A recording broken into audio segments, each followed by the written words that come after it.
الرسول فأولئك مع الذين أنعم الله عليهم، جس نے اللہ اور اس کے رسول سے سچی محبت کی، جو اپنے دل میں اللہ اور اس کے رسول پاک صلی اللہ علیہ وسلم کی سچی محبت کا چراغ جلا کر کے رکھتا ہے، اللہ پاک ان پر ایسے انعام عطا فرماتا ہے، ایسے انعام عطا فرماتا ہے جیسے نبیین پر اس نے انعام عطا کیے، صدیقین پر انعام عطا کیے، صالحین پر اس نے انعام عطا کیے۔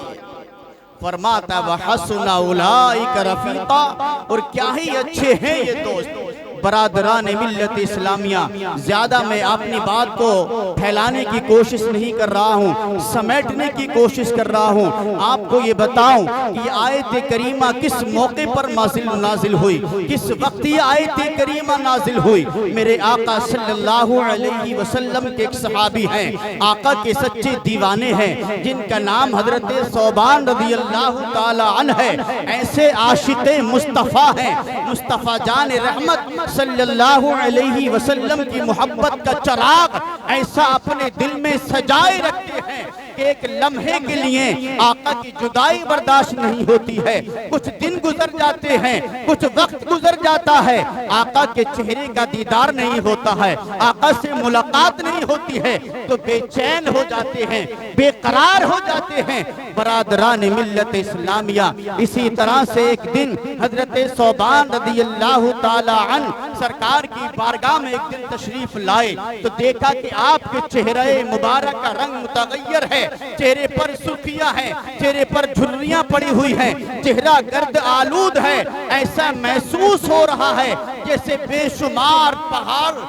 غموں کا پہاڑ حضرت ثوبان پر ٹوٹ پڑا ہے۔ امت کے غمخوار آقا نبی کونین صلی اللہ علیہ وسلم نے حضرت ثوبان سے فرمایا، اے ثوبان کیا بات ہے، غم کی کیا وجہ ہے، چہرے پر اتنے غم کے آثار کیوں ہیں، اتنے غم زدہ کیوں ہو، اتنے پریشان حال نظر کیوں آ رہے ہو؟ برات کیا کوئی درد ہے، کوئی تکلیف ہے، کوئی مصیبت آ پڑی ہے؟ برادران ملت اسلامیہ، حضرت ثوبان رضی اللہ تعالیٰ عنہ کے اس اللہ کے رسول کے سچے عاشق کے جملے آپ سنیں۔ برادران ملت اسلامیہ، حضرت ثوبان کہتے ہیں یا رسول اللہ، نہ جسم پر کہیں کوئی درد ہے، نہ کوئی تکلیف ہے، نہ کوئی چوٹ لگی ہے، لیکن یا رسول اللہ مجھے آپ کے عشق نے اتنا دیوانہ کر رکھا ہے، ایک لمحے کے لیے آپ کو نہیں دیکھتا ہوں تو بے چین ہو جاتا ہوں، بے قرار ہو جاتا ہوں۔ لیکن یا رسول اللہ دنیا کے اندر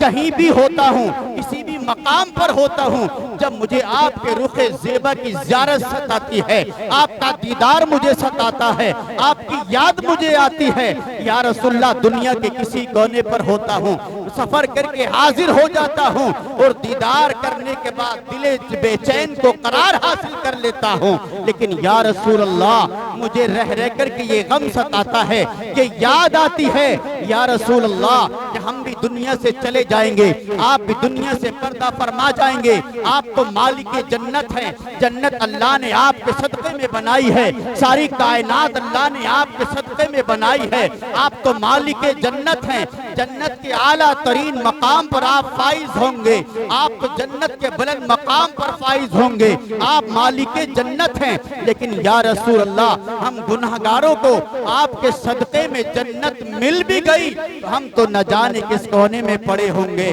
یا رسول اللہ مجھے رہ رہ کر کے یہ غم ستاتا ہے، جنت سے بڑھ کر کون سی دولت ہو سکتی ہے، جنت مل گئی تو پھر کیا چاہیے؟ لیکن ایک عاشق مصطفیٰ کا حال دیکھیں، جنت کے اندر بھی، جنت ملنے کے بعد بھی اگر خیال ہے تو مصطفیٰ جان رحمت کے دیدار کا خیال ہے، مصطفیٰ جان رحمت کی محبت کا خیال ہے۔ ایسی محبت ہونا چاہیے، ایسا عشق ہونا چاہیے اپنے آقا سے، تبھی انسان دنیا میں بھی کامیاب ہے، تبھی انسان آخرت کی منزلوں میں کامیاب ہے۔ برادران ملت اسلامیہ، حضرت ثوبان کہتے ہیں یا رسول اللہ آپ کے صدقے میں ہمیں جنت مل بھی گئی، آپ جنت کے اعلیٰ ترین مقام پر فائز ہوں گے۔ یا رسول اللہ جب جنت کے اندر آپ کے رخ زیبا کا دیدار ہمیں ستائے گا، آپ کی یاد آئے گی، یا رسول اللہ جنت میں آپ سے کیسے ملاقات ہوگی؟ آپ کی زیارت کیسے ہوگی؟ امت کے غمخوار آقا کی رحمت بھی جوش پر آ جاتی ہے، آپ اشکبار ہو جاتے ہیں اور اپنی زبان مقدسہ سے میرے مصطفیٰ ارشاد فرماتے ہیں، اے صوبان گھبرانے کی ضرورت نہیں ہے، پریشان ہونے کی ضرورت نہیں ہے، المرء من حب یوم القیامہ، میرے مصطفیٰ فرماتے ہیں اے صوبان دنیا میں جس سے محبت کرنے والا ہوگا روز قیامت کے دن اللہ اسے رسوا نہ کرے گا، اللہ انہیں جنت میں بھی ان کا ساتھ عطا فرمائے گا۔ جب میرے مصطفیٰ نے اپنی زبان مقدسہ سے یہ جملے ارشاد فرما دیے، حدیث پاک ارشاد فرما دی، تب اللہ نے جبریل کو بھیج دیا، جاؤ آیت کریمہ لے کر کے چلے جاؤ اور یہ آیت کریمہ پڑھ کے سنا دو، وَمَن يُطِعِ اللَّهَ وَالرَّسُولَ فَأُولَئِكَ مَعَ الَّذِينَ أَنْعَمَ اللَّهُ عَلَيْهِمْ مِنَ النَّبِيِّينَ وَالصِّدِّيقِينَ وَالشُّهَدَاءِ وَالصَّالِحِينَ وَحَسُنَ أُولَئِكَ رَفِيقًا۔ برادران ملت اسلامیہ، عاشقوں کی فہرستوں سے بے شمار کتاب تاریخ کی بھری ہوئی ہیں، ایک واقعہ آپ کے زیر گزار کر کے رخصت ہوتا ہوں۔ برادران ملت اسلامیہ، آج ہمارا حال یہ ہے، یہ علماء کرام کا مجمع بیٹھا ہے، 3 سال سے اسی بستی کے اندر ہم جد و جہد برابر کر رہے ہیں، راتوں رات اپنی نیندوں کو ترک کرتے ہیں، کبھی رات کا 1 بجتا ہے تو فون آتا ہے امام صاحب فلاں جگہ پر ڈی جے بج رہا ہے، کبھی رات کے 2 بج رہے ہیں تو فون آتا ہے امام صاحب فلاں جگہ پر ڈی جے بج رہا ہے۔ ان علماء سے پوچھئے، یہ اپنی نیندوں کو قربان کرنے کے بعد اس کے گھر جاتے ہیں، ہمیں پتہ نہیں ہے، کون نہیں جانتا ہماری بستی کے اندر ڈی جے پر پرتی بند لگا ہوا ہے، ڈی جے بند کیا ہوا ہے، ناچ گانا بند کیا ہوا ہے، لیکن آج بھی کچھ بے شرم ایسے ہیں جو نہ علماء کی سن رہے ہیں، نہ اماموں کی سن رہے ہیں، نہ مفتیوں کی سن رہے ہیں، وہ ایک شیطان کے غلام بنے ہوئے ہیں۔ یہ اللہ کے رسول کی حدیث ابھی آپ نے سنی، المرء من حب یوم القیامہ، دنیا میں جس سے محبت رکھنے والا ہوگا اس کا حشر اسی کے ساتھ ہوگا۔ اگر ہم نے فلمی دنیا کے لیڈروں سے محبت کی ہے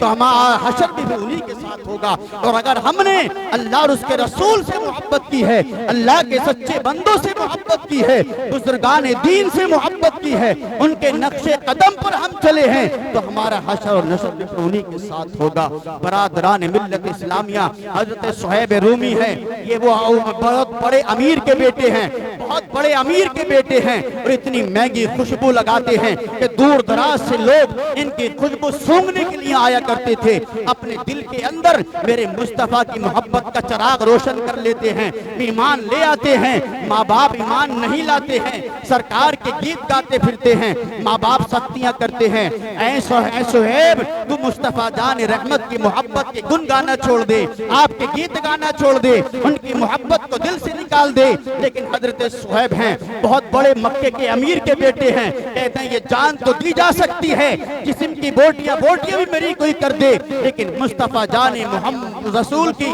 محبت کو دل سے نکال دے، یہ ہرگز نہیں ہو سکتا۔ المختصر، وہ دن بھی آیا، میرے مصطفیٰ جان رحمت کو مکہ چھوڑ کر ہجرت کر کے مدینے جانا پڑا۔ آپ سب جانتے ہیں حضرت صہیب کو جب پتہ چلا مصطفیٰ جان رحمت ہجرت کرنے کے بعد مدینے جا رہے ہیں، یہ اپنے ماں باپ سے کہتے ہیں حضرت صہیب کہ میرے آقا مدینے جا رہے ہیں، میں بھی مدینے جا رہا ہوں، بہت تیزی سے واقعہ آپ کے سامنے بیان کر رہا ہوں۔ برادران ملت اسلامیہ، ماں باپ سمجھاتے ہیں اے صہیب تو ایسا ہرگز نہیں کر سکتا، کہتے ہیں میں جا کر کے رہوں گا مدینے، میں اپنے مصطفیٰ کے شہر جا کر کے رہوں گا، مصطفیٰ کے پاس جا کر کے رہوں گا۔ اب جملے سنیں، تم کیا کرو گے؟ اپنی نیندوں کو نہیں قربان کر سکتے مصطفیٰ جان رحمت کے لیے، تم علماء کی بات نہیں مان سکتے اپنی زندگی اور آخرت کو بنانے کے لیے، لیکن وہ دیکھو جن کے سینوں میں سچا مصطفیٰ جان رحمت کا عشق جمع ہو گیا، جن کے سینوں میں میرے آقا کی محبت کا چراغ روشن ہے، انہوں نے دنیا کی دولت پر بھی لاتیں مار دی، انہوں نے دنیا کی تمام تر ماں باپ پر بھی لات مار دی، مصطفیٰ جان رحمت کی محبت کو سینے سے لگایا۔ ماں باپ کہتے ہیں صہیب اگر تو محمد کے ساتھ جائے گا تجھے اپنی زمین سے ہاتھ دھونا پڑے گا، تجھے مکان سے ہاتھ دھونا پڑے گا، تجھے سب کچھ چھوڑنا پڑے گا۔ حضرت صہیب کہتے ہیں یہ مکان تمہیں مبارک ہو، یہ زمین تمہیں مبارک ہو، یہ ساری دولت و سلطنت تمہیں مبارک ہو، مجھے مصطفیٰ جان رحمت کی محبت چاہیے، مصطفیٰ جان رحمت کا ساتھ چاہیے۔ مختصر یہ برادران ملت اسلامیہ، صہیب کہتے ہیں کاغذ لاؤ قلم لاؤ، سب کچھ لکھ دیا اور چھوڑنے کے بعد میں صہیب جب چلے ہیں تو وہ ماں جو ایک ذرا سی تکلیف کو برداشت نہیں فرماتی ہے، کچھ قدم چلے تھے صہیب، یہی ماں کہتی ہے صہیب تجھے پتا ہے تیرے جسم پر جو کپڑے پڑے ہیں یہ بھی ہماری کمائی کے کپڑے ہیں، ان کپڑوں کو تو اتار دے۔ حضرت صہیب نے وہ جسم پر جو کپڑے تھے وہ بھی اتار دیے، ایک بوری لی، اس بوری کے دو ٹکڑے کیے،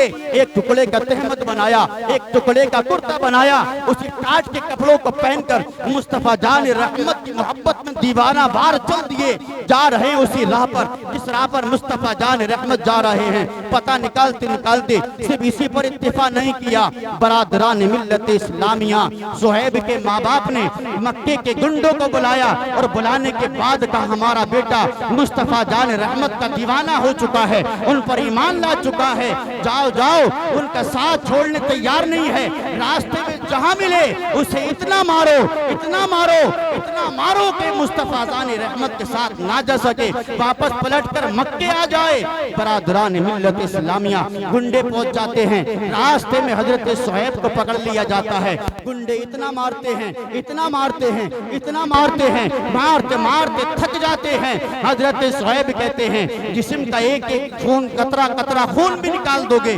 بوٹیاں بوٹیاں بکھیر دو گے، لیکن میرے دل سے میرے آقا کی محبت کو نہیں نکال سکتے۔ گنڈے بھی مارتے مارتے پریشان ہو جاتے ہیں، حضرت صہیب بے ہوش ہو جاتے ہیں، انہوں نے جان لیا کہ یہ نہیں مانیں گے، گنڈے چھوڑ کر کے آ جاتے ہیں، رات گزارتے ہیں، صبح ہو جاتی ہے، پھر ہوش آتا ہے، آقا کی محبت میں مدینے کی طرف چل دیتے ہیں۔ برادران ملت اسلامیہ، مغرب کا قریب وقت ہے، میرے آقا صلی اللہ علیہ وسلم مسجد نبوی کے پاس گیٹ پر کھڑے ہیں اور اس طرف دیکھ رہے ہیں جس طرف سے صہیب آ رہے ہیں، گردن اٹھا اٹھا کے میرے آقا دیکھ رہے ہیں۔ صحابہ عرض کرتے ہیں یا رسول اللہ کہ اس طرف سے کوئی قافلہ آ رہا ہے، آپ کے کچھ چاہنے والے آ رہے ہیں، کچھ عاشق آ رہے ہیں۔ میرے آقا فرماتے نہیں کوئی قافلہ نہیں آ رہا ہے، کوئی دیوانے نہیں آ رہے، میرا ایک عاشق آ رہا ہے جس سے مال بھی چھین لیا گیا، جسے گھر سے بے گھر کر دیا گیا، جس کے تن سے کپڑے اتار دیے گئے، جسے راستے مارا اور کوٹا بھی گیا، لیکن وہ میری محبت میں دیوانہ وار چلا آ رہا ہے۔